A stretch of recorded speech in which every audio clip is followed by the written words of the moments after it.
नमस्कार, आप सभी का स्वागत है टीवी 7 भारत पर। मैं हूं आपके साथ अंकुर गोस्वामी। आप सभी का स्वागत करता हूं टीवी 7 भारत के इस बेहतरीन पेशकश में। तो ज्यादा वक्त जाया न करते हुए सीधे बढ़ेंगे मुद्दे की ओर। पेट्रोल जो हर घर की जरूरत है, अब वही राजनीति का नया ईंधन बन गया है। सवाल सिर्फ गाड़ी चलाने का नहीं है, बल्कि जेब, इंजन और सरकार की नीति का भी है। आम आदमी पार्टी ने E20 पेट्रोल के खिलाफ देश भर में अभियान छेड़ दिया है। अरविंद केजरीवाल ने नेशनल टाउन हॉल आयोजित कर केंद्र सरकार पर बड़ा हमला बोला है। उनका दावा है कि लाखों, जी हां, लाखों वाहन मालिकों की चिंता को सरकार नजरअंदाज कर रही है। वहीं केंद्र का कहना है कि E20 भारत के ऊर्जा भविष्य, किसानों की आय और आयातित तेल पर निर्भरता कम करने की दिशा में एक बड़ा कदम है। ऐसे में सवाल यह उठता है कि क्या E20 देश के लिए जरूरी है या जनता पर थोपा गया फैसला है।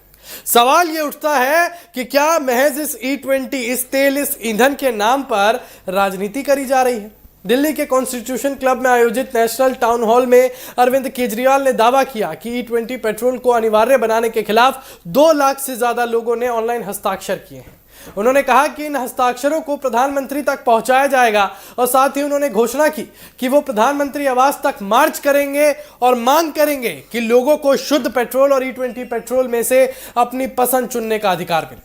केजरीवाल की 3 प्रमुख मांगे हैं। पहली, पेट्रोल पंपों पर शुद्ध पेट्रोल और E20 दोनों का विकल्प मिले। दूसरी, अगर E20 पेट्रोल सस्ता है तो उसकी कीमत भी कम होनी चाहिए। और तीसरी, पुराने वाहनों के मालिकों को किसी तरह का नुकसान नहीं होना चाहिए। यहां पर यह भी मांग की गई कि 84 रुपए लीटर से तेल कम, 84 रुपए लीटर जो तेल की कीमत है उसको 84 रुपए से कम कीजिए पर लीटर को। आइए आपको सुनाते हैं कि अरविंद केजरीवाल ने यहां पर क्या कुछ बोला था। लेकिन वो सुनाने से पहले हम आपको बता दें कि उन्होंने सीधे आरोप लगाया है कि E20 से पुराने वाहनों की माइलेज और इंजन पर असर पड़ रहा है। इसलिए सरकार को पहले वैज्ञानिक और तकनीकी तथ्यों को पूरी तरह सार्वजनिक करना चाहिए था। वहीं दूसरी ओर केंद्र सरकार लंबे समय से कहती रही कि एथेनॉल मिश्रित ईंधन से कच्चे तेल के आयात पर निर्भरता कम होगी, प्रदूषण घटेगा, किसानों को गन्ने और अन्य फसलों के जरिए अतिरिक्त आय का अवसर मिलेगा और सरकार का लक्ष्य ऊर्जा सुरक्षा बढ़ाना है और हरित ईंधन को बढ़ावा देना है। इसी सोच के तहत E20 नीति लागू की जा रही है। हालांकि इस रिपोर्ट में केंद्र की ओर से टाउन हॉल पर कोई नया आधिकारिक जवाब सामने नहीं आया, लेकिन इस मुद्दे पर राजनीतिक टकराव तेज होता नजर आ रहा है। आम आदमी पार्टी लगातार आरोप लगा रही है कि सरकार जनता की चिंताओं को सुनने के बजाय अपनी नीति थोप रही है। तो आइए आपको सुनाते हैं कि अरविंद केजरीवाल ने उस समय क्या कुछ कहा। और आज आपकी सहमति चाहता हूं कि हमारी 3 मांग है। पहली मांग, हर पेट्रोल पंप पे या अलग अलग पेट्रोल पंप पे आप हमें ऑप्शन दो। अगर हम प्योर पेट्रोल लेना चाहें या E20 लेना चाहें, हमारी मर्जी होनी चाहिए। होनी चाहिए कि नहीं होनी चाहिए? उसी से पता चल जाएगा। अगर आप ये ऑप्शन दोगे E20 बिका, तो इसका लाभ आपका E20 सही है। भाई मार्केट है, मार्केट को तय करने दो ना। तो ऑप्शन मिलनी चाहिए। E20 खरीदना चाहे तो E20 कोई खरीदे, और अगर प्योर पेट्रोल खरीदना चाहे तो प्योर पेट्रोल। दूसरी डिमांड, प्योर पेट्रोल से E20 सस्ता होना चाहिए। और तीसरी डिमांड मैंने कैलकुलेट करा है, आज जबरदस्ती तेल कंपनियों को फायदा पहुंचाने के लिए पेट्रोल महंगा कर रखा है। पेट्रोल 84 रुपए से कम होना चाहिए, 84 रुपए लीटर से। मंजूर है ये तीनों डिमांड? तो ये 3 डिमांड आज हम करते हैं। मैं प्रधानमंत्री जी का बहुत बहुत शुक्रिया अदा करता हूं, आपने अपने व्यक्तिगत समय से समय निकाला और जनता की बात सुनने के लिए आए। मैं रिक्वेस्ट करता हूं कि वापस जाके आप अपनी कैबिनेट में चर्चा करेंगे और इस निर्णय को वापस लेंगे। भारत माता की इनकलाब। और आज आपकी सहमति चाहता हूं। यहां पर अरविंद केजरीवाल ने बीजेपी पर तंज कस दिया है। अरविंद केजरीवाल ने जो है 84 रुपए लीटर से दाम कम करने की मांग कर दी है। अरविंद केजरीवाल सीधे सीधे ये कहते नजर आ रहे हैं दोस्तों कि पहली बात तो सरकार हर पेट्रोल पंप पे E20 और नॉर्मल पेट्रोल की उसका ऑप्शन रखे। दूसरा, और अगर ये E20 पेट्रोल आप रख रहे हैं तो E20 पेट्रोल का जो दाम है उसको आप घटाइए ना, 84 रुपए लीटर से कम कीजिए। अभी जो दाम है वो आसमान छू रहे हैं, कहीं कहीं शतक लग रहा है, तो उसको आप 84 रुपए से कम कीजिए। यहां पर लगातार आम आदमी पार्टी बीजेपी पर हमलावर है, वहीं भाजपा पहले भी इन आरोपों को खारिज करते हुए कह चुकी है कि E20 को लेकर कई वाहन निर्माता कंपनियां अपनी तैयारी और समर्थन सार्वजनिक रूप से जता चुकी हैं और विपक्ष बेवजह भ्रम फैला रहा है। अब ये विवाद केवल पेट्रोल तक सीमित नहीं रहा दोस्तों, ये उपभोक्ता के अधिकार बनाम सरकारी नीति की बहस बन चुका है। अब सवाल भी उठ रहे हैं कि क्या सरकार को लोगों को विकल्प देना चाहिए? क्या E20 वास्तव में सभी वाहनों के लिए सुरक्षित है? क्या पर्यावरण और किसानों के हित के नाम पर उपभोक्ताओं की चिंताओं को नजरअंदाज किया जा सकता है? या फिर यह बदलाव भविष्य की जरूरत है जिसे कुछ राजनीतिक दल मुद्दा बनाते हुए नजर आ रहे हैं? और आज की सबसे बड़ी बहस यही है कि अगर E20 इतना फायदेमंद है तो इसे वैकल्पिक रखने में दिक्कत क्या है? अगर इसमें कोई जोखिम नहीं है तो लोगों की आशंकाएं दूर करने के लिए सरकार और वाहन कंपनियां खुलकर सामने क्यों नहीं आती? और अगर लोगों को सचमुच नुकसान की आशंका है तो उसकी जिम्मेदारी लेगा कौन? सवाल सीधे हैं, क्या E20 देश की ऊर्जा क्रांति है या जनता की परेशानी है? क्या ये पर्यावरण बचाने की नीति है या राजनीतिक लड़ाई का नया मैदान है? और सबसे बड़ा सवाल, पेट्रोल पंप पर फैसला सरकार करेगी या उपभोक्ता? क्योंकि आम आदमी पार्टी तो कह रही है कि जब जनता पेट्रोल के पैसे दे रही है तो आप ऑप्शन क्यों नहीं दे पा रहे हैं? जब जनता मजबूरन E20 डलवा रही है तो आप पूरे तरीके से पेट्रोल क्यों नहीं डलवा रहे? तो चलिए इसी पर हमारे साथ विशेष चर्चा के लिए हमारे साथ जुड़ चुके हैं राजनीतिक विश्लेषक आदित्य शेष जी। आदित्य जी, स्वागत है आपका TV7 भारत पर। नमस्कार गुरु। चलिए आदित्य जी, सवाल मेरा ये है। नमस्कार जी जी आदित्य जी, सवाल ये है, अरविंद केजरीवाल आज एक प्रेस कॉन्फ्रेंस करते हैं, जनता को अपने साथ इकट्ठा करते हैं और ये कहते हैं कि पेट्रोल को 84 रुपए लीटर से कम करो। देखिए, ये अरविंद केजरीवाल जी का टूल किट नंबर 2 है जी, और उन्होंने साबित कर दिया है कि वो अर्बन नक्सल है। तीसरा, वो भूल गए हैं कि यूपीए के टाइम से ये ब्लेंडिंग शुरू है, 1%, 2%, 5%। इस सरकार ने इसको बढ़ाया है। तो अरविंद केजरीवाल जी के पास कोई मुद्दा नहीं रहा, अब इसको राजनीतिक मुद्दा बना रहे हैं। और अगस्त 15 आ रहा है। अगस्त 15 को इनको ये दर्शाना है कि दिल्ली में अराजकता है, भारत में अराजकता है, ये जो सरकार है बैठनी नहीं चाहिए। अब नितिन गडकरी जी के कुर्सी को खाना है, उसके बाद प्रधानमंत्री जिनके कुर्सी के ऊपर उनका निगाहें हैं, क्योंकि जो मतदान से नहीं आ सकते हैं वो ऐसे हिंसा के रूप से आना चाहते हैं। ये बहुत ही स्पष्ट है और इनको दुख है कि जंतर मंतर जो प्रदर्शन हुआ उसके बाद उस समय तो ऐसा लग रहा था कि ये जीत रहे हैं। उसके बाद ऐसे बेबक बातें, अश्लील बातें, अभद्र बातें, ये सब आने के बाद जनता को प्रधानमंत्री और भाजपा के प्रति और मान सम्मान आ गया है। ये इनके दिल में बहुत ही दुख पैदा कर रहा है, दर्द पैदा कर रहा है, और रो नहीं पा रहे, इसीलिए ऐसा कर। जी, तो क्या लगता है आपको कि जिस तरीके से अरविंद केजरीवाल ने यहाँ पर 84 रुपए लीटर की मांग कर दी है, बल्कि उससे कम ही करने को उन्होंने आग्रह किया है, और जिस तरीके से वो तंज कस रहे हैं, सरकाज़म साफ तौर पर दिखाई दे रहा है। आदित्य जी, क्या लगता है आपको कि 84 रुपए लीटर पेट्रोल उससे सस्ता करना क्या आसान बात है? ये 84 रुपया का गणित इनके पास कहां से आया? ये कोई पेट्रोलियम एक्सपर्ट है क्या, या इन्होंने कोई पेट्रोलियम एडवाइजर रखा है? कहां से 84 रुपया उठाते हैं? कहीं ना कहीं से चिट्ठी में किसी ने लिख के दिया होगा, वो लेके आ गए। इनको पता नहीं है कि अगर हम E20 ना करते तो आज हमारा देश में पेट्रोल का भाव जो है 130 रुपया प्रति लीटर होता था। अभी इसमें आप E20 के कारण एक 5% जो है एफिशिएंसी, आपका माइलेज घटता है। मगर अगर E20 ना होता, आज हम प्रति वर्ष 44,000 कोटी नहीं बचाते। एक दूसरा, जो हमारे देश में 4 साल से हमने भाव को स्थिर रखा था, आज वो 130 रुपया तक चला जाता था, जब गाड़ी में जो समस्या चल रही थी, और आज भी होता था। और ये भूलते जा रहे हैं कि जब जो अंतरराष्ट्रीय बाजार में जब भाव बढ़ता है तो सरकार पहले के मुनाफे से, जो पीएसयूज होते हैं, जब पहला उन्होंने स्थिर रखा होगा 80-90 पर, उसी का मुनाफा से इसको फंड करवाते हैं। तो अगर स्थिरता लाना है, देखिए जब ईंधन का भाव में अस्थिरता पैदा होता है, पूरा अर्थव्यवस्था जो है ना वो शॉक के माध्यम से चला जाता है। तो इसको स्थिर रखना बहुत ही महत्वपूर्ण है।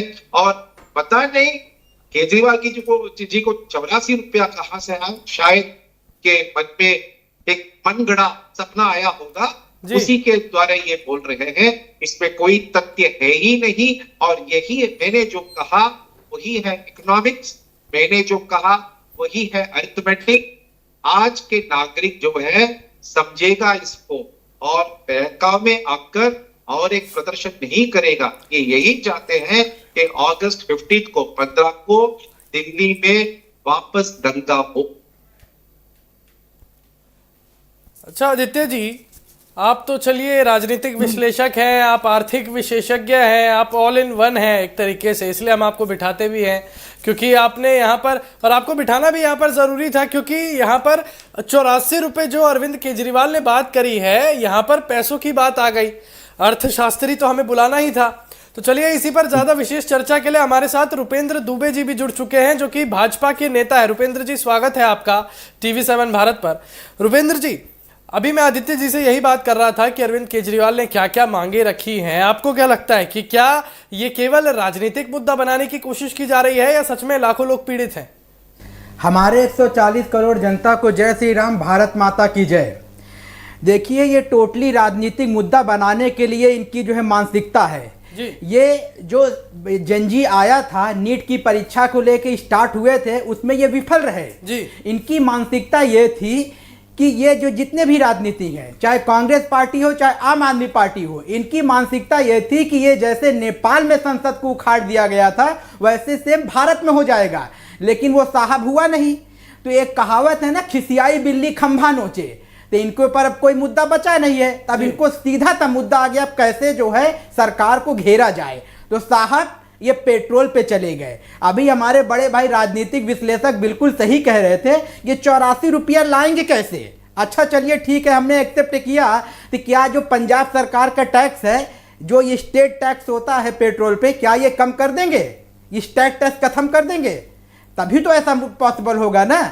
क्योंकि अब टैक्स के पैसा देखिए, सरकार जो है कोई अपने घर से तो लाती नहीं, वो क्या करती है, हमारे और आपके टैक्स से, पैसे से ये देश को चलाती है। उसमें रोड इंफ्रास्ट्रक्चर हो गया, रेल इंफ्रास्ट्रक्चर हो गया, गाड़ियों का आवागमन, जितनी भी सारी चीजें हैं, वो सारा किससे चलता है?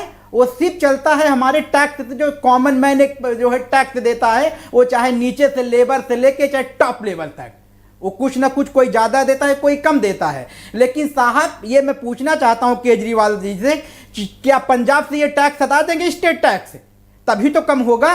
अपने जो है जो इंडी गठबंधन में बैठाए हुए हैं राहुल गांधी जी, केरल में सरकार है, झारखंड में सरकार है, चलिए वहां से भी स्टार्ट करते हैं कि चलिए टैक्स हटा देते हैं और जो जनता को जो है डायरेक्ट फायदा पहुंचाते हैं। क्या ये करेंगे? इनके कभी नहीं करेंगे गोस्वामी जी। इनका सीधा सा टारगेट है सिर्फ राजनीति करना। अब इनको कोई मुद्दा नहीं मिल रहा है तो सरकार को घेरे कैसे? विपक्ष के पास सिर्फ एक ही मुद्दा है कि कैसे भी करके बीजेपी सरकार को हटाना। अब वो सक्सेस नहीं हो पाएंगे क्योंकि हमारी जो जनरेशन है ना, उनको पता है कि हम सरकार कौन हमारे लिए अच्छा है कौन बुरा है। उनको पता है कि भारतीय जनता पार्टी 11 से लेके आज जो है चौथे पे ला दी है अर्थव्यवस्था को। ये जनता जानती है। आज की जो जनता है वो पढ़ी लिखी जेंजी हो गई है। उनके हाथ में कलम आ गया है, उनके हाथ में दिमाग आ गया है, अब कंप्यूटर हो गया है, अब जो है मोबाइल हो गया है। कोई चीज आप गूगल से पूछिए वो बता देगा। हाँ, ये 50 साल पहले ये लोग ऐसा बिल्कुल सही करते थे, लेकिन अब पॉसिबल नहीं है। तो केजरीवाल जी को मैं बोलना चाहता हूं, साहब कोई देश के विकास के लिए ऐसा मुद्दा लाइए जिससे सरकार आगे जाए, देश आगे जाए। हो सकता है कल की डेट में आपका नंबर हो, लेकिन ऐसा मत करो, देश तोड़ने की बात मत करो साहब। चलिए ठीक है रुपेंद्र जी, ठीक है, मैं आपके पास आऊंगा आदित्य जी। लेकिन इस पूरे मामले में एक दिलचस्प बात यह भी है जिस पर शायद बहुत कम लोगों ने गौर किया कि ये जो E20 की नीति जो लाई जा रही है, बीजेपी सरकार जो E20 की नीति लेकर आई है, इसका प्रस्ताव तो कांग्रेस की सरकार में ही आ गया था। कांग्रेस की सरकार में इसका प्रस्ताव आ गया था, क्या कहना है आपका? जी जी जी, मैं अच्छा हो गया आपने इस मुद्दे को उठाया। कांग्रेस के टाइम पे देखिए, बीजेपी ने जो भी कल बड़े विकल्प किए ना, जो स्कीम्स लेके आए, सब कांग्रेस के टाइम पे शुरू हुआ था। उसके लिए कांग्रेस को श्रेय देना चाहिए कि उनमें कल्पना था, उनमें क्रिएटिविटी थी, मगर ये अमल करने में बहुत ही बेकार रहेंगे। इनको अमल करना या तो आता नहीं था, या सिर्फ इनको पेपर लिखना था, स्कीम लेके आनी थी, मगर उसका अमल नहीं करना था। मतलब इनका मंशा में या उनके काबिलियत में, दोनों में मुझे शक आता है। और मणिशंकर अय्यर जी ने खुद संसद में उन्होंने इसको डिफेंड किया था। उन्होंने ये कहा था कि आज का जो समय का जो मांग है वो इथेनॉल है, और कांग्रेस ने 1%, 2% और 5% इथेनॉल की ब्लेंडिंग शुरू की थी। इस सरकार ने 5 से लेकर 20 तक लेके आई है, और आज भी आपके पास विकल्प है। एक देखिए, जो पेट्रोल हमारे देश में होता है 50 मिलियन लीटर्स का होता है कंजम्पशन, उपभोक्ता, और जो डीजल है वो 90 से 100 मिलियन लीटर्स का हम उपभोग करते हैं। तो ज्यादातर जो है वो डीजल का है, क्योंकि यातायात और जो डीजल के गाड़ियां उसमें चलती है। और दूसरी बात, ये जो इथेनॉल में जो ब्लेंडिंग होता है वो सिर्फ गन्ने से नहीं होता, वो मकई से भी होता है और धान से भी होता है, मतलब चावल से भी होता है। तो इनका ये भूल जाते हैं कि भाई कहां से शुरू हुआ। गंगा तो यूपीए के समय से बह रही थी ना, अभी तो उसका जो गति है वो बड़ा है, ये भूल जाते हैं। अच्छा आदित्य जी, काफी ऐसी बातें भी रही कि E20 की घोषणा तो अब हुई है, लेकिन इसका ट्रायल तो बहुत समय से चल रहा था।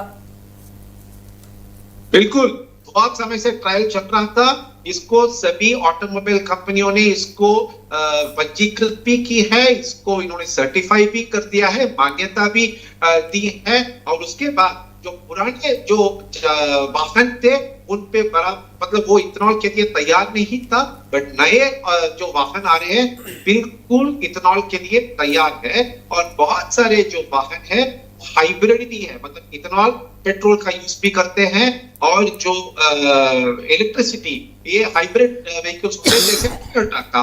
तो इसका पूरा जो है इन्होंने सोच समझकर योजनाएं बनाकर तो इसको टेस्टिंग करके प्रमाणित करके उसके बाद ही छोड़ा है। मैं आपको मेरे निजी अनुभव बताता हूं। मैंने 3 मैकेनिकों से बात की, तीनों मैकेनिकों ने कहा उन्होंने इन 5-6 सालों में, वर्षों में, उन्होंने कभी ये कंप्लेंट इनके पास नहीं आया कि इथेनॉल की वजह से जो है इनका गाड़ी, किसी का गाड़ी रुक गया है। हाँ, अगर गाड़ी में प्रदूषित जो ईंधन है उसके कारण हो सकता है। प्रदूषित जो ईंधन है वो पेट्रोल में भी हो सकता है, इथेनॉल में भी हो सकता है, उसकी बात करिए। प्रदूषित ईंधन के बारे में मैं मानता हूं, क्योंकि कहीं कहीं मिलावटें हो जाती है। अच्छा आदित्य जी, अब आप सोचिए आदित्य जी, भूल जाते हैं ये लोग जी। सोचिए, एक बात सोचने वाली है कि जब सालों तक गुपचुप तरीके से E20 का निरीक्षण चल रहा था, ट्रायल चल रहा था, तब अरविंद केजरीवाल जी की गाड़ी का एवरेज कम नहीं हुआ, उनका पेट्रोल ज्यादा नहीं लगा। जैसे ही सरकार ने बोल दिया कि भैया हम E20 ला रहे हैं, खुद के वैगनर चलाते थे, उनको नहीं पता था क्या? क्योंकि खुद की अगर वैगनर चलाते थे कभी भी E20 ही था, और इसका इलेक्शन मुद्दा ये बनाते अगर, क्योंकि उस समय इनके पास इलेक्शन के मुद्दे कहीं सारे थे, इसीलिए उन्होंने इसका प्रयोग नहीं किया। अगर करते तो अगर प्रॉब्लम होता तब बोल देते ना, क्योंकि हर एक मुद्दा से 5, 10, 15, 1 लाख वोट मिल जाता, तो ये छोड़ने वाले थोड़ी ना थे। अच्छा रुपेंद्र जी, आप एक बात बताइए, जब सरकार ने E20 का निरीक्षण कर रही थी तब किसी का एवरेज नहीं घट रहा था, और अब अरविंद केजरीवाल आके कह रहे हैं कि हमारे साथ तो लाखों लोग हैं जो परेशान हैं, लाखों लोगों की गाड़ियों का एवरेज गिर रहा है, हमारे साथ कितनी कंपनियां हैं जो ऑनलाइन हस्ताक्षर कर रही हैं कि हाँ E20 की वजह से गड़बड़ी तो आ रही है। क्या लगता है कि अरविंद केजरीवाल की गाड़ी का एवरेज E20 के घोषणा के बाद ही गिरने लग गया क्या? देखिए, देश के मंत्री माननीय नितिन गडकरी साहब ने बोल दिया है कि अगर एथेनॉल से किसी को दिक्कत होती है तो आप लाइए, हम उसको ओके करेंगे, ठीक है, जो उसमें गड़बड़ियां हम उसको करेंगे। लेकिन एक भी जो है नहीं गया। मनीष कश्यप जो बिहार का बेटा बोला जाता है, उसकी गाड़िए में कुछ था, लेकिन वो भी साबित नहीं हो पाया जी। क्योंकि एथेनॉल में ऐसा कुछ है ही नहीं। अगर देश के जो है नितिन गडकरी जो मंत्री हैं, अगर उन्होंने ऐसा बोला है तो कुछ सोच समझ के बोला होगा। ऐसे तो हवाई जो है उन्होंने बोला नहीं है, ऐसा कुछ नहीं है। 2027 का इलेक्शन है और केजरीवाल जो सिर्फ खाया जा रहा है, क्योंकि यूपी में हो सकता है इनकी प्लानिंग हो इलेक्शन लड़ने की। तब इलेक्शन में मुद्दा क्या बनाया जाए, सरकार को घेरा कैसे जाए, क्योंकि योगी आदित्यनाथ को घेरना तो इनके बस की है नहीं जी। क्योंकि दुनिया को पता है कि उत्तर प्रदेश की सरकार योगी आदित्यनाथ जी 100% निकाल ले जाएंगे इस सीट को। जी, जी। इसमें जो है मुख्यमंत्री वही बनेंगे। अब इनको समझ में नहीं आ रहा कि सरकार को घेरे तो घेरे कैसे। दूसरी चीज, ये दुनिया को पता है कि जो एथेनॉल बनता है वो बनता है मक्के से। चलिए, मैं आपको रोकना चाहूंगा, दुबे जी माफी चाहूंगा, मैं आपको रोकना चाहूंगा। हमारे साथ आम आदमी पार्टी के प्रवक्ता संजीव जी भी जुड़ चुके हैं। संजीव जी, स्वागत है आपका TV7 भारत पर। धन्यवाद गोस्वामी जी। चलिए, धन्यवाद। अब सीधा सवाल मैं आपसे लेता हूं, क्योंकि जवाब आपका भी काफी ज्यादा दिलचस्प होने वाला है। अरविंद केजरीवाल जी प्रेस कॉन्फ्रेंस करते हैं, जनता से बात करते हैं, उसके बाद ये कहते हैं कि 84 रुपए लीटर से कम करो तेल का दाम। ये 84 रुपए का आंकड़ा कहां से आया है? गोस्वामी जी, मैं सारी बात आपको विस्तार से बता देता हूं। अभी मैंने सुना जी। सबसे पहले तो मैं करेक्ट कर दूं, ये प्रेस कॉन्फ्रेंस नहीं थी, इसे हम लोग टाउन हॉल बोलते हैं। जी, टाउन हॉल। तो कुछ लोग जो है, हाँ, कुछ लोग जो है, काफी लोग हॉल में मौजूद थे। हॉल के नीचे और ऊपर भी 2 मंजिल का था, तो कुछ लोग बाहर भी थे। और बाकी 7 लाख से ज्यादा लोगों ने इसे ज्वाइन किया। आज अपने आप में ये रिकॉर्ड था। लोगों ने अपनी अपनी बात वहां पर, जो किसी किस्म की परेशानी से रूबरू हुए, उन्होंने अपने आकर के बातें रखी। उसके बाद में अरविंद केजरीवाल साहब ने विस्तार से बताया। हिंदुस्तान में जो 2 व्हीलर और 4 व्हीलर कंपनियां बनाती हैं, ऐसी 29 कंपनियों को चिट्ठी लिखी थी अरविंद केजरीवाल साहब ने, और उनसे प्रश्न किया था कि जो 2023 से पहले की गाड़ियां हैं, क्या वो इसके चलने के लिए मतलब सफिशिएंट है, E20 की झेल सकती हैं, जो पेट्रोल है, इससे कोई नुकसान परेशानी तो नहीं आएगी। आपको मैं बताऊं, आपको सरप्राइज होगा, किसी भी कंपनी ने लिखित में जवाब नहीं दिया, क्योंकि वो डरे थे, सहमे थे, क्योंकि लिखित में जवाब देने का मतलब है कि ऐसा हो तो नहीं रहा है। अगर हम दे देंगे तो बाद में फिर ये कंज्यूमर कोर्ट में जाएगा, यहाँ जाएगा, तो उससे सब लोग बचे। लेकिन फिर भी 9 लोगों ने, 9 कंपनियों के जो अधिकारी थे, उनसे बातचीत हुई, और बातचीत करके जो निष्कर्ष निकला वो आज अरविंद केजरीवाल साहब ने सामने रखा है। तो अब आप ये बता दें, आपको इसमें भाई कौन सी बहुत बड़ी इसमें जो है कैलकुलस लगनी है? सीधे सीधे से अर्थमेटिक है। जब प्रधानमंत्री महोदय या सरकार कहती है कि ये बाजार के ऊपर निर्धारित करता है, कच्चा तेल हम मंगाते हैं तो पेट्रोल के दाम कम होते हैं, ज्यादा होते हैं, तो बाजार पर छोड़ दीजिए ना। आपने क्यों नहीं, जब आपको कम होता है बाजार में, तो आप अपनी तरफ से कम तो करते नहीं है, बढ़ाए हैं। और दोनों चीजें आप क्यों नहीं, अरे भाई आप जबरदस्ती क्यों किसी को कोई चीज खिलाना चाहते हैं? जब पहले एक दूरदर्शन हुआ करता था, दूरदर्शन आदमी देखिए, जो वो दिखा रहे हैं आप देखिए। आज आपके पास ऑप्शन है, न जाने कितने सारे चैनल है, समाचार चैनल है, इंटरटेनमेंट चैनल, जो मर्जी है जनता की देखे, ये समाचार देखे, वो इंटरटेनमेंट देखे। आप अब दूरदर्शन दिखाने के बाद तो आप जबरदस्ती E20 दे रहे हो। E20 दीजिए, आप प्योर पेट्रोल दीजिए, और E20 का दाम प्योर पेट्रोल से कम रखिए। मैंने सुना है भाई साहब, अभी घोष आदित्य जी, आपको मैं उतनी देर तो सुन रहा था, थोड़ा सा धैर्य रखिए, आप अपनी बात कहेंगे। तो सवाल ये पैदा होता है, आप कह रहे कोई काम नहीं है अरविंद के, अरे भाई ये कौन मुद्दा उठाएगा? ये सरकार कहती थी कि हमारे यहाँ इस्तीफे नहीं होते, किस घमंड में थी, कौन से 7वें आसमान पे थी? हमारे जो जैन जी ने ला करके घुटनों पे ला दिया ना। अगर जब ये 20 जून से बैठे हुए थे दिल्ली में, आपने उनकी समस्याओं को सुना क्यों नहीं? सरकार अगर आकर के सुन लेती, आपस में बैठ करके, सरकार के तो एक कान में रजाई और एक कान में गद्दा, आवाज ही नहीं जा रही थी सरकार के। 1 किलोमीटर के पास में बैठे हुए थे। सरकार के तो कान तब खड़े हुए जब 20 जुलाई को इन्होंने देखा, अरे पूरे कहां से लोग आगे, दिल्ली की सड़कों में आगे, संसद की ओर बढ़ते चले जा रहे हैं। तब इन्होंने जो है बात करना जो है समझा, और उस दिन बुलाया, बातचीत हुई। अगर पहले ले लेते, पहले दे देंगे, तो आप ऐसा मत करें। आपको लोगों ने चुना है तो आप काम करिए। आप संजीव जी, नाजायज मैं आपके पास भी आऊंगा। संजीव जी, मैं आपके पास भी आऊंगा। आदित्य जी के पास चलता हूं मैं सीधा। आदित्य जी, आज आपने हाथ कुछ ज्यादा ही ऊपर उठाया था। नहीं संजीव जी, मैं आऊंगा, सबको बोलने का मौका दीजिए। आदित्य जी के पास चलता हूं। आदित्य जी, आज आपने हाथ कुछ ज्यादा ही ऊपर उठाया था जब हमारे संजीव जी बात कर रहे थे। बताइए, आपको क्या कहना है? संजीव जी ने जो एक मुद्दा उठाया, मैं उस पर टिप्पणी अपना देना चाहता हूं जी। कि वो कह रहे हैं कि विकल्प होना चाहिए। मैं भी कह रहा हूं विकल्प होना चाहिए, और आज भी विकल्प है।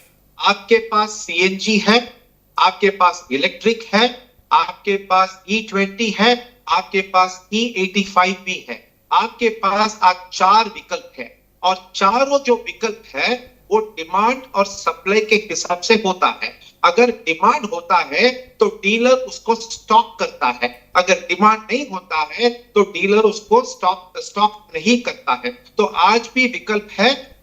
जो संजीव जी कह रहे हैं कि आप 100% पेट्रोल दे दीजिए, वो भी एक विकल्प हो सकता है। उसका भाव होगा 130 रुपया एक, और जब 130 रुपया और 102 रुपया जब ग्राहक देखेगा तो स्वाभाविक है वो 102 रुपया के लिए 102 रुपया के लिए जाएगा। और दूसरी बात, लग रहा है कुछ किसी नेटवर्क इशू की वजह से आदित्य जी का आवाज, उनकी आवाज नहीं आ पा रही है। संजीव जी, मैं आपसे सवाल पूछता हूं कि बीजेपी लगातार ये कह रही है, बीजेपी लगातार ये कह रही है कि अरविंद केजरीवाल जो है वो केवल और केवल E20 के नाम पर राजनीति करना जानते हैं। भाई ऐसा है, देखिए गोस्वामी जी, अभी हर एक चीज में ऑप्शन मौजूद है। आप रेलवे में ले लीजिए, अभी अभी अभी भी वो साहब बोल रहे थे कि साहब वो महंगा हो जाएगा। अरे इस देश में हमारे हर प्रकार के लोग रहते हैं, सबकी अपनी अपनी कैपेसिटी है। जो ट्रेनें चलती है, ट्रेनें में हर प्रकार की है साहब, वंदे भारत भी चलती है, और प्राइवेट जो ट्रेन है तेजस एक्सप्रेस भी चलती है, उसमें भी second AC, third AC, sleeper class, general class सब है ना। अपनी अपनी कैपेसिटी के अनुसार जिसको जो सूट करता है वो अपना टिकट खरीदता है और यात्रा पूरी करता है। यही हवाई जहाज में जो उसमें भी है, इकोनॉमी क्लास है, बिजनेस क्लास है। आप इसमें जबरदस्ती लेने के लिए क्यों बाध्य कर रहे हो? इसका जो हम बता दूं तो एक मिनट आप सुन लीजिए जी। ये जो है आपने ये इको कर रही है आवाज थोड़ा सा, जो है गोस्वामी जी। नहीं, यहां पर आपकी आवाज ठीक आ रही है, बोलिए। हाँ अच्छा, देखिए गोस्वामी जी, ये जो सरकार केंद्र में बैठी है, इसने घुटने टेक दिए हैं कहां? अमेरिका में, ट्रंप के पास। अरे भाई, सबसे ज्यादा इथेनॉल का जो प्रोडक्शन हो रहा है वहां हो रहा है, और खपत कहां होगी? तो वो खपत हिंदुस्तान में हो ज्यादा से ज्यादा, इस बात का ख्याल रखा जा रहा है। पता नहीं, समझ में नहीं आता मोदी साहब की क्या मजबूरी है, कौन सी एप्स्टीन फाइल या क्या क्या दबा बैठा हुआ है उनके पास, किस वजह से जो है ये घुटने टेके हुए हैं अमेरिका के पास। एक नहीं अनेक उदाहरण है। तो हम चूंकि बहस को उस दिशा में नहीं ले जाना चाहते, लेकिन कुल मिलाकर के जो मकसद है वो यही है कि वहां का जो प्रोडक्शन हो रहा है उसको आप भारत में खपाएंगे, ये करेंगे। अभी और भी कह रहे थे आदित्य जी साहब, आपके पास CNG भी अवेलेबल है आपके पास। आज कहा ये बात अरविंद केजरीवाल साहब ने कि नई गाड़ियां ये मत खरीदना कोई, पेट्रोल की और डीजल की। लेकिन सवाल ये, जिन लोगों के पास गाड़ियां हैं 2023 के पहले की, 2000 उन्होंने 22 में खरीदी, 21 में खरीदी, 20 में खरीदी, जिसने 2020 में खरीदी आज 26 में है, आप उसको 5 साल में गाड़ी को क्या पूरा करना चाहते हो? उसकी कोई वैल्यू नहीं रह गई है। आगे से मना कर दिया है केजरीवाल साहब ने, मत खरीदना आप ही। तो पूरा आप लोगों, आप ऐसी बातें मत करें, सबका ख्याल रखें, हर एक चीज में है। तो अगर आप नहीं ख्याल रखोगे तो फिर इसी तरीके से लोग सड़कों पर निकल करके आएंगे। आप कितनी भी ऊंची दीवारें बनवा लीजिए। संजीव जी, देखा वो जो एक बहुत अच्छी कहावत है कि आवश्यकता ही आविष्कार की जननी होती है। जब इलेक्ट्रिक आया था भारत में, इलेक्ट्रिक स्कूटियां आई थी, इलेक्ट्रिक गाड़ियां आई थी, पूरे देश ने देखा कि कितनी इलेक्ट्रिक स्कूटियां थी जो वो सड़क पर जलती नजर आई।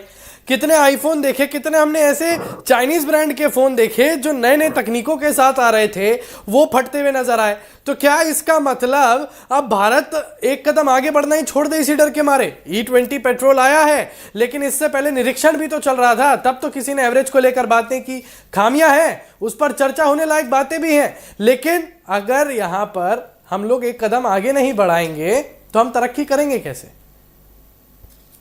गोस्वामी जी देखिए, ऐसा है, अगर इस पर चर्चा आपने की होती, आप जो है वो छोटू सिलेंडर जो है जो 250 वो आप बांटते हो, तो पूरे पेट्रोल पंप जो हिंदुस्तान में सब में बड़ी बड़ी फोटो लगा देते हो। जब आपने इसको E20 किया तो चुपके चुपके चोरी चोरी आपने कर दिया। इसका आप प्रचार प्रसार करते, बताते, लोगों को आम सहमति इसमें लेते। अच्छा दुबे जी, तो नहीं किया भाई। दुबे जी मैं आपसे सवाल पूछता हूँ, संसद में करते, बाहर भी करते। ठीक है संजीव जी, ठीक है आपकी बात, अब आपकी ही बात रखूंगा संजीव जी। मैं आदित्य जी मेरा सवाल आपसे भी है, रुपेंद्र जी मेरा सवाल आपसे भी है। पहले रुपेंद्र जी आपसे सवाल है मेरा।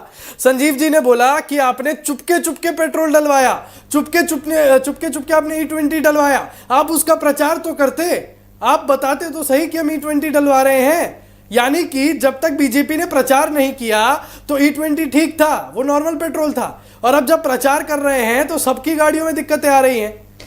एथेनॉल का प्रचार, E20 का प्रचार नितिन गडकरी माननीय मंत्री साहब ने पहले ही कर दिया था। इसको हम लाएंगे, बहुत जल्दी लाएंगे, और देश की जो है सुरक्षा में और देश की जो है हिस्सेदारी में देश को प्रगति में आगे बढ़ाएगी। अब ये एथेनॉल का स्टार्टिंग तो 2001 से 2003 में कांग्रेस का टाइम पे शुरू हो गया था साहब। तब ये लोग कहाँ थे, इतने साल से बैठे रहे थे। अब ये भी बोल दे कि झूठ है। E5 के नाम से स्टार्ट हुआ था, तो वो कौन से शुरू किया था, तब ये लोग कहाँ थे। इनकी सिर्फ मानसिकता यह है कि हाँ कि कैसे भी करके भारतीय जनता पार्टी को हटाना है, बस हो गया। इनका कोई मुद्दा नहीं है।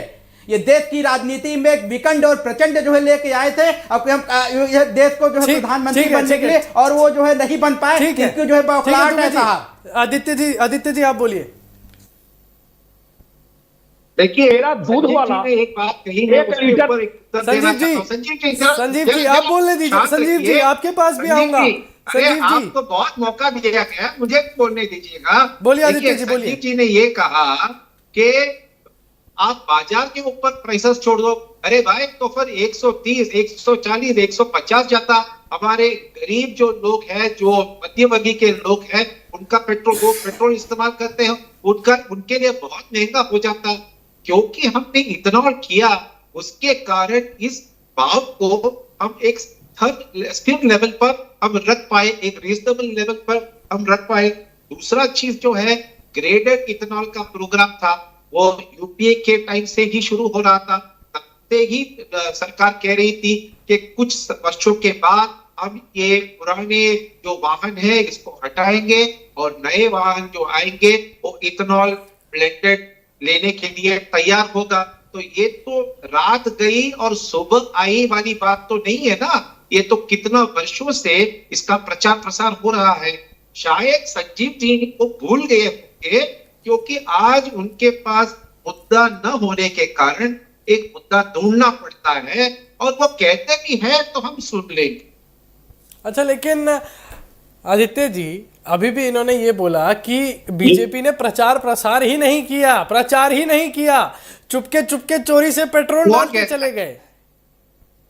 कौन कहता है? नितिन गडकरी जी खुद अपने गाड़ी में वीडियो कैमरा लगा के गए, हाइड्रोजन गाड़ी के बारे में बात की, और ये उनका फेवरेट टॉपिक है, फेवरेट विषय है। इसके बारे में बातें करते रहते हैं, और सरकार ने काफी प्रचार प्रसार किया है। ठीक है संजीव जी, के टाइम से हो रहा है। ठीक है संजीव जी बोलिए। सुनिए अंकुर जी, क्या है, यूपीए में ये साथ में थे, अभी इन्होंने कुछ नहीं कहा। अभी यूपीए में ये साथ नहीं है, ये कांग्रेस के साथ काम नहीं कर रहे हैं, तो अभी कह रहे हैं ठीक है ना, हम सुन लेंगे, हम नागरिक जानते हैं। संजीव जी आपको जो बोलना है बोलिए, हम सब सुन लेंगे, ठीक है, पर नागरिक को पता है। ठीक है संजीव जी बोलिए। नितिन गडकरी साहब को मैंने भी सुना है, बार बार सुना है। उन्होंने हमेशा कहा है कि ऐसा होगा, ऐसा लाया जाएगा, ऐसा लाएंगे, लेकिन ये कब ले आए उसी दरमियान बीच में ये नहीं बताया।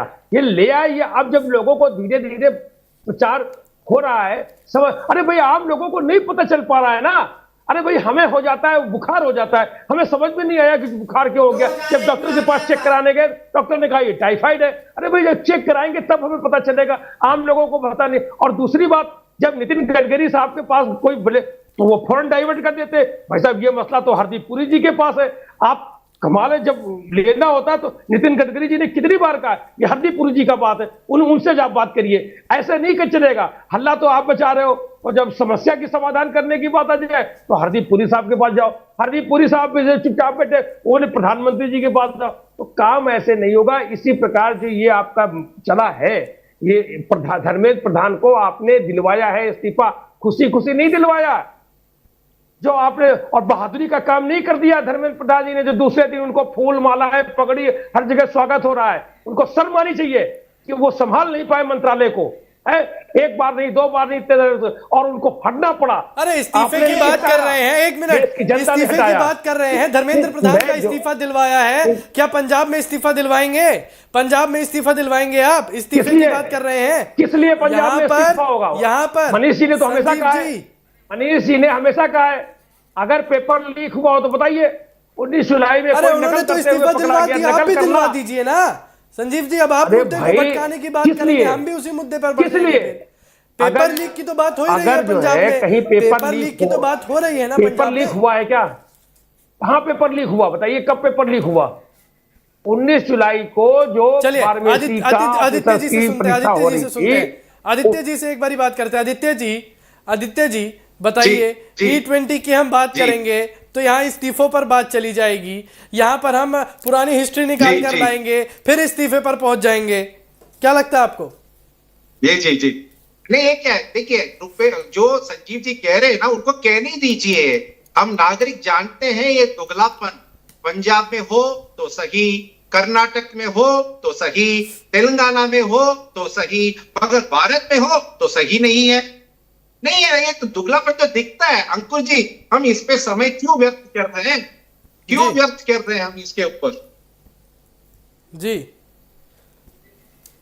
अच्छा दुबे ये तो जी, मुद्दा है ही नहीं आज का, आज का मुद्दा नहीं है। और अभी लोग मांग रहे हैं पंजाब में आप इस्तीफा दे दो, सब चुप है भाई। बिल्कुल नहीं है, बिल्कुल नहीं है दुबे जी, कॉकरोच भी चुप है, ठीक है, आप भी चुप है।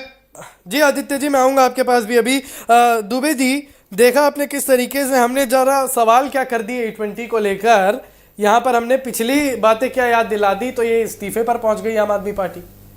मेरे समझ में नहीं आता। अभी हमारे संजीव जी कह रहे थे कि केजरीवाल जी ने बोला है कि ये पेट्रोल गाड़ियां छोड़ो, तो साहब ये बताइए क्या Kejriwal ji nation of father हैं जो उनका जो है देश की जनता बात मानेगी? क्या सुटेबल है? मेरे पास भी गाड़ी है, मेरे पास भी बाइक है, लेकिन अभी तक मेरी जो है बाइक का गाड़ी का आपको दिखा दूंगा, उसमें जो अभी तक कोई कमी नहीं आई, और उसमें मैं नॉर्मल पेट्रोल डलाता हूं। लेकिन केजरीवाल जी कह रहे हैं कि यहाँ के अभी संजीव जी कह रहे थे केजरीवाल जी ने बोला, तो केजरीवाल जी कौन है? नेशन ऑफ फादर हैं? आप ये बताइए ना, ये देश की जनता पूछना चाहती है। देश के लिए उन्होंने ऐसा क्या काम किया कि उन जनता उनकी बात मानेगी? हाँ काम किया, अपने आप को जरूर ग्रोथ कर लिया, अपने आप को पंजाब में ग्रोथ कर लिया। अब जो है पहले तो 10-10 रुपए मांग के चंदा मांगते थे साहब, अब तो ये चंदा भी नहीं मांगते कि साहब हमें चंदा दे दो, हमें जो है इलेक्शन लड़ना है। अब दिल्ली का पैसा जो है कहीं गोवा ले जाएंगे, पंजाब का पैसा कहीं यहां ले जाएंगे, ऐसे ही इलेक्शन लड़ रहे हैं और ऐश कर रहे हैं।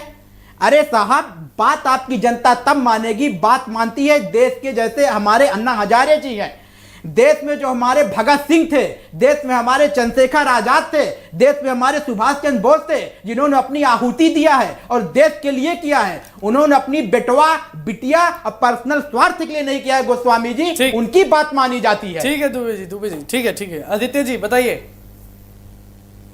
देखिए संजीव जी ने मुद्दा उठाया धर्मेंद्र प्रधान जी के बारे में, तो अब मैं पूछ रहा हूं पंजाब का जो एजुकेशन मिनिस्टर है कब राजीनामा देंगे?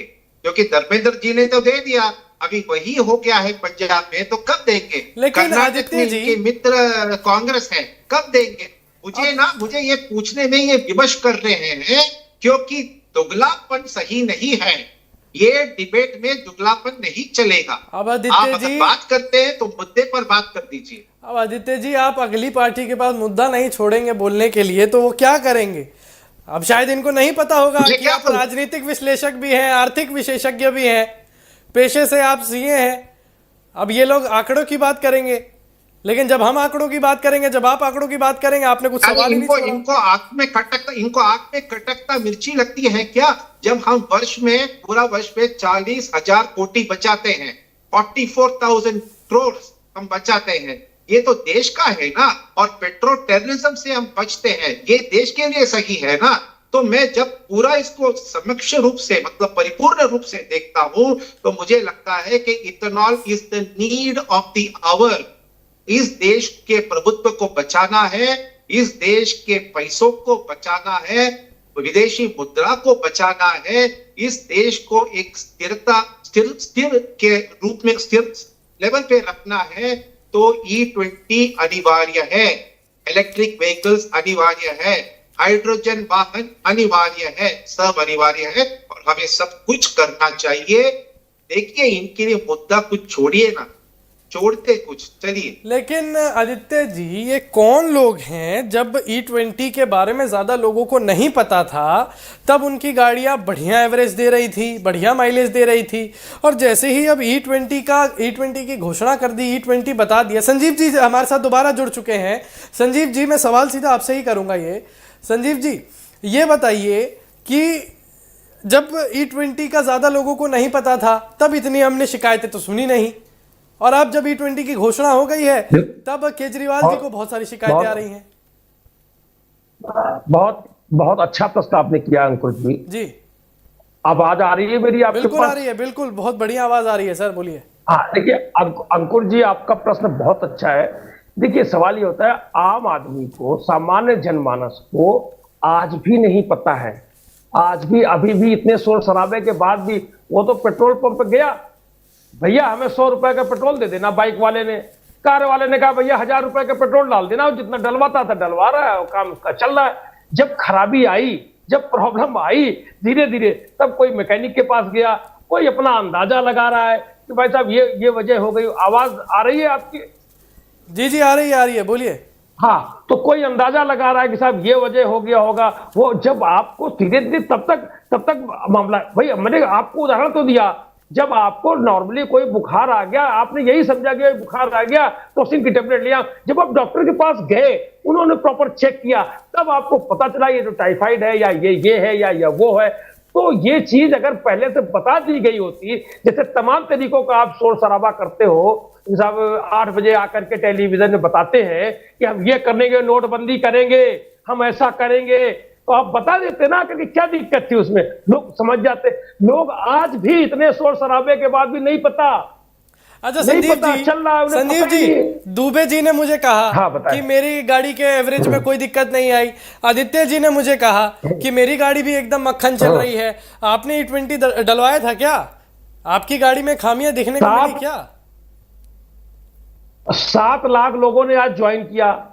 ये जितने लोगों ने आज आकर के वहां पर कॉन्स्टिट्यूशन क्लब में, टाउन हॉल में अपनी अपनी बातें रखी, आप इनसे इनकी बातें आपने सुनी नहीं थी क्या?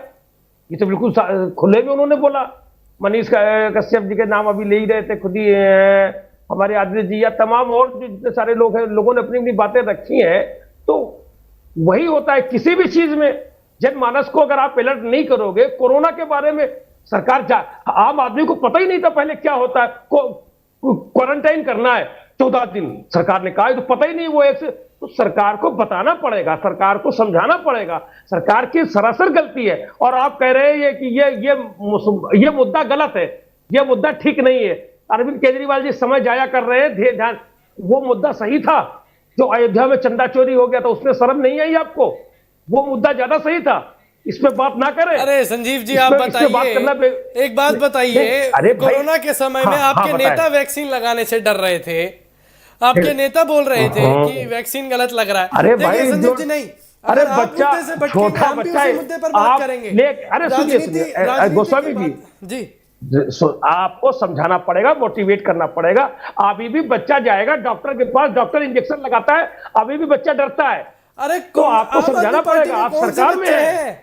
कौन से बच्चे आम आदमी पार्टी में? भाई केजरीवाल नाबालिग है क्या? समाज लोगों को, जनमानस को समझाना पड़ेगा। ठीक है आदित्य जी, तो ऐसा नहीं है, आपकी जिम्मेदारी है। बार बार बताइए, बार बार समझाइए। ठीक, प्रधानमंत्री जी ने आज बताया, तो हमने समझाया है बच्चों को, हमने माफ कर दिया है बच्चों को। आपने अपना बयान दे दिया। आदित्य जी बोलिए। संजीव जी ने खुद के पैर पर कुल्हाड़ी मारा। अब मैं आपको बताता हूं कैसे। इन्होंने कहा कि गाड़ी खराब हो गई, मैकेनिक के पास गया, और मैकेनिक ने कहा कदाचित ये हो सकता है, शायद ये हो सकता है। शायद डज नॉट मीन सर्टन, शायद मीन्स पॉसिबल। अच्छा, इसके विपरीत में टोयोटा कंपनी ने जो बिहार में हुआ था जी। उस गाड़ी को उन्होंने चेक किया, चेक करने के बाद इन्होंने सर्टिफाई किया कि उसमें कोई तकलीफ नहीं है और प्रदूषित पेट्रोल था। एक पानी का दूसरा, मिश्रण जो था। सेंट्रल पेट्रोकेमिकल इंस्टीट्यूट होता है, इन्होंने भी सर्टिफाई किया है और इन्होंने इसको सर्टिफाई किया यूपीए के टाइम पर, तब बीजेपी नहीं थी। सोचिए, तो ये अनुमान के ऊपर आलोचना कर रहे हैं, अनुमान के ऊपर आरोप कर रहे हैं। हालांकि कंपनी जो है सर्टिफाई कर चुकी है और सेंट्रल पेट्रोलियम इंस्टीट्यूट जो है उसने भी सर्टिफाई किया है। और आज नहीं, क्योंकि अगर मैं आज कह दूं तो कहेंगे कि बीजेपी ने उनको इन्फ्लुएंस किया था, ये तो यूपीए के काल में उन्होंने किया था ना। तो संजीव जी, आप कह रहे हैं, हम सब समझ रहे हैं। चलिए, अच्छा, एक और बात इन्होंने कही संजीव जी ने अभी, क्योंकि इन्होंने डिमोनेटाइजेशन की बात कर दी, लॉकडाउन की बात कर दी, E20 से हटके इन्होंने सारे मुद्दों की बात कर दी। अभी इन्होंने क्वारंटीन की बात करी, उसी से मुझे याद आया कि कैसे आम आदमी पार्टी के नेता उस वक्त डर रहे थे। तो संजीव जी कह रहे हैं कि एक बच्चा भी इंजेक्शन लगवाने से डर जाता है। आप तो राजनीतिक विश्लेषक है आदित्य जी। मोहल्ला क्लिनिक आपने देखा है? मोहल्ला क्लिनिक आपने देखा है दिल्ली में? मैं गया था, अब तब भी गया था, आज भी गया था। नागरिक होने के नाते मोहल्ला क्लिनिक में नहीं जाएंगे कोई। और दूसरा बात बताता हूँ, कमर्शियल सिलेंडर पे जो एलपीजी सिलेंडर है उस पे भी भाव घटा है जब भाव गिरा है। उसके बारे में बात करेंगे क्या? बताइए संजीव जी, एलपीजी के बारे में बात करेंगे? के दाम तो पेट्रोल के दाम भी कम करिए, पेट्रोल के दाम भी लोगों को राहत दीजिए। आप अगर चुन करके आए हैं तो लोगों को राहत नहीं देंगे क्या? आप जनमानस की बात नहीं सुनेंगे अच्छा क्या? संजीव जी, हम कोई अपने मन की बात तो करने के अपने मन की बात कर रहे हो। एक मेरा सवाल है, आदित्य जी भी ये सवाल बड़े अच्छे से समझेंगे, मुझे पक्का उम्मीद है। मेरा सवाल ये है कि आज के समय में कौन से देश में पेट्रोल सस्ता है? ऐसा कौन सा देश है जहां पेट्रोल में उछाल इस ईरान और अमेरिका के युद्ध के दौरान नहीं देखा गया? अमेरिका की, आप लोग अमेरिका का हवाला दे रहे हैं ना, आम आदमी पार्टी अमेरिका की बात कर रही है ना। भारत से तो महंगा अमेरिका में तेल चल रहा है भैया, बताइए। और वियतनाम, सिंगापुर, कई देशों में 25 से 50% इसमें वृद्धि हुई है। जब भारत ने इसको 4 साल मेंटेन करने के बाद सिर्फ 7 या 8% से इसका भाव इन्होंने वृद्धि की थी। तो इसके बारे में संजीव जी बोलेंगे? चलिए ठीक है संजीव जी, बताइए। उनके लिए सूट नहीं करता। चलिए ठीक है संदीप जी, आऊंगा आपके पास, लेकिन दुबे जी में सवाल मेरा आपसे है कि क्या यहाँ पर भारत में जब ये युद्ध शुरू हुआ था अमेरिका और ईरान का, मैं और आदित्य जी हम तो लगातार बातचीत करते ही रहते थे इस विषय पर, हमने ये ज़रूर देखा कि भारत में 7 से 8% जो है तेल के दाम बढ़े थे, जबकि दूसरे देशों में 50% बढ़े थे। ये क्या आम आदमी पार्टी को दिखाई नहीं दे रहा? इनको साहब ये नहीं दिखाई देगा ना, समस्या तो यही है कि इनको ये नहीं दिखाई देगा। क्योंकि अगर ये बोलने लगे कि हमारे देश के प्रधानमंत्री जब जहां 25% से लेके 50% तक पेट्रोल का दाम बढ़ गया था, अब पूरे वर्ल्ड की, ऐसा नहीं है कि भारत ने कितना बढ़ाया, शायद 5 से लेके 7% या 8%। इनको ये नहीं दिखाई देगा, इनको अच्छाइयां नहीं दिखाई देंगी साहब, इनको सिर्फ कमियां निकालना है। इनको सिर्फ कमियां निकालना है कि कैसे भी करके भारतीय जनता पार्टी की कमियां निकालते रहो। अब नहीं, देखिए दुबे जी, अगर ये अच्छाई निकाल देंगे संजीव जी, तो ये तो फिर से एक और बार अपने पैर पे कुल्हाड़ी हो जाएगी ना। अरे नहीं, हम कह रहे हैं देश के प्रधानमंत्री थे लाल बहादुर शास्त्री जी, हम उनका जो है अक्सर नाम लेते हैं। वो हमारे विपक्ष थे, कांग्रेस में थे, हमें कोई जो इसमें जो है अचूक नहीं होती कि हम उनका नाम ना लें, क्योंकि उन्हें देश के ऐसे लिए काम करके गए थे। तो साहब अगर देश के प्रधानमंत्री जो है ऐसा काम कर रहे हैं, देश को आगे बढ़ाने का काम कर रहे हैं, तो विपक्ष को जो है नाम लेने में कोई शर्म नहीं आनी चाहिए। दुबे जी, विपक्ष में तो अरविंद केजरीवाल जी भी हैं, क्या उन्होंने अच्छे काम नहीं करे?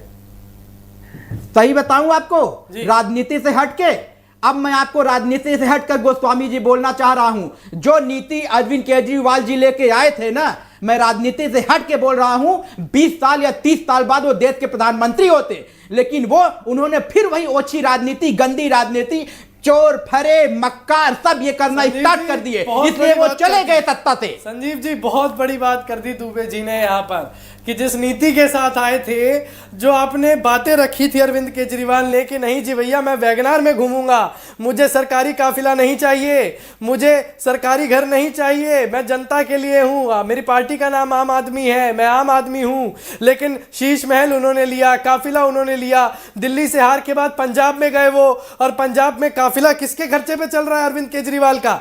अरविंद केजरीवाल पंजाब में अपना काफिला लेकर निकलते हैं।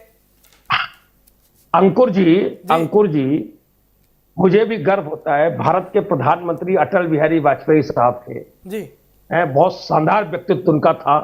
उन्होंने जो है, उनको कभी राजीव गांधी ने विदेश भी भेजा था जब उनकी सरकार थी उनको इलाज कराने अपनी, तो ऐसा व्यक्तित्व जिनको विपक्ष का भी सरकार भेजती थी। तो मैं बताना चाहता हूं अटल बिहारी वाजपेयी साहब ने क्या कहा था, अगर जोड़ तोड़ से सरकार बनानी हो तो मैं चिमटे से भी उठाना पसंद नहीं करता हूं, ये तो सब गलबैया कर रहे हैं, चिपके हुए हैं एक दूसरे के, क्या क्या कर रहे हैं। अटल बिहारी वाजपेयी साहब ने एक बात और कही थी प्रधानमंत्री भारत के जब वो थे, कि अगर कहीं चोरी हो रही हो और कुत्ता ना बोले तो इसका मतलब है वो चोरों को जानता है। अब मैं ऐसे प्रधानमंत्री की तारीफ ना करूं तो फिर क्या ना करूं। अब आप बताइए, अगर कोई व्यक्ति तारीफ करने के लिए है तो तारीफ उसकी की जाएगी।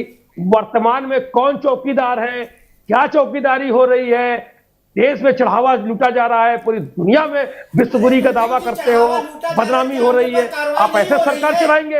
आपको अगर आपको जरा भी आपको पसंद आती, आप पहले आप ये बताइए, आप चढ़ावा लूटा जा रहे, क्लीन चिट देके बैठे हुए देश के प्रधानमंत्री जी। अच्छा छोड़िए, नहीं सुनिए मेरी बात सुनिए संजीव जी, एक आखिरी सवाल करूंगा, एक आखिरी सवाल करूंगा संजीव जी आपसे। कॉकरोच जनता पार्टी का प्रदर्शन हुआ, सुनिए संजीव जी, कॉकरोच जनता पार्टी का प्रदर्शन हुआ, वहां पे आप लोग भी पहुंचे, आम आदमी पार्टी पहुंची, अरविंद केजरीवाल ने यह तक कह दिया कि धर्मेंद्र प्रधान का इस्तीफा कराओ और सोनम वांगचुक को गद्दी पे बिठाओ, ये भी बोल दिया। ये भी दर्शकों ने सुन लिया, जनता ने सुन लिया, विपक्ष सत्ता पक्ष सबने सुन लिया। वहां पर प्रदर्शनकारियों ने प्रधानमंत्री मोदी को गाली भी दी, अभद्र भाषाओं का इस्तेमाल किया, उनकी माता श्री के बारे में भी बोला।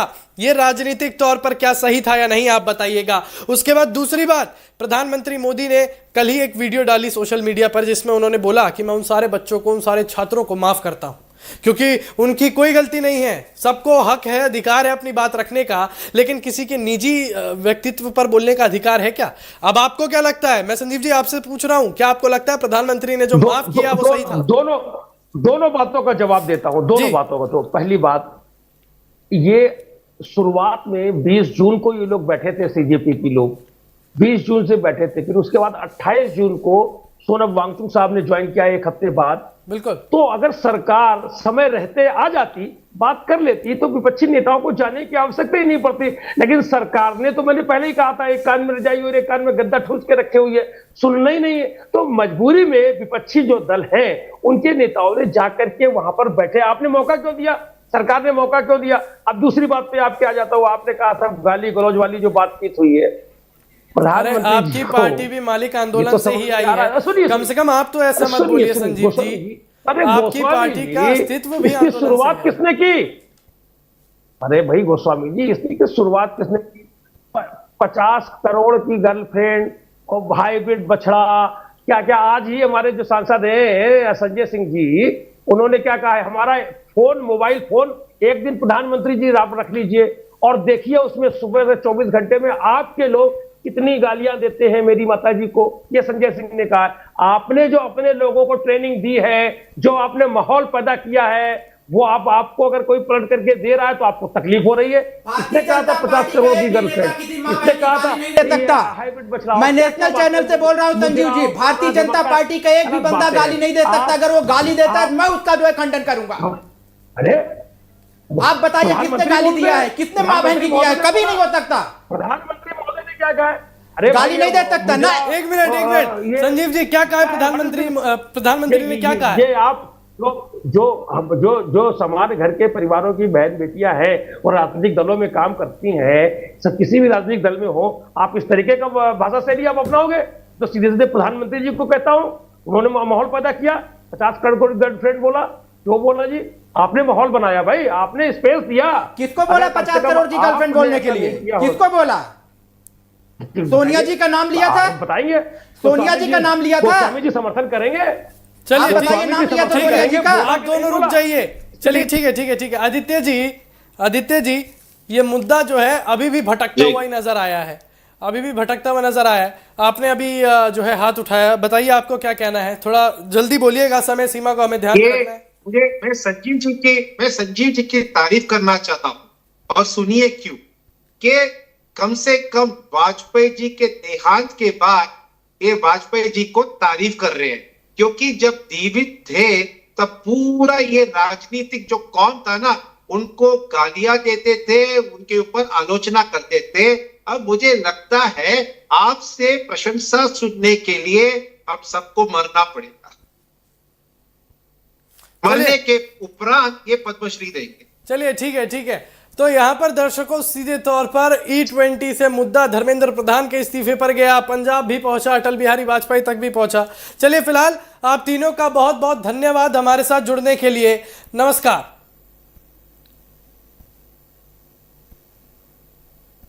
तो जिस तरीके से यहां पर, लेकिन एक चीज समझने वाली थी दर्शकों कि E20 पेट्रोल की हमने बात की, यहां पर हमने E20 के पेट्रोल को लेकर बयान भी रखे, यहां पर हमने सारी चीजें रखी, तथ्य रखी, लेकिन उसके बावजूद आम आदमी पार्टी कभी धर्मेंद्र प्रधान की बात करेगी, कभी अटल बिहारी वाजपेयी की बात करेगी, कभी किसी और चीज की बात करेगी। यहां पर समझने वाली बात यह है कि E20 भाजपा द्वारा नहीं लाया गया, यूपीए सरकार में जो है इसकी पहल की गई थी। खैर, ये तो आने वाला वक्त बताएगा कि अब E20 को लेकर क्या कुछ आगे देखने को मिलता है। तो चलिए फिलहाल मेरे साथ बस इतना ही। देश और दुनिया से जुड़ी तमाम बड़ी खबरों और तमाम बड़े मुद्दों के लिए देखते रहिए TV7 भारत। नमस्कार।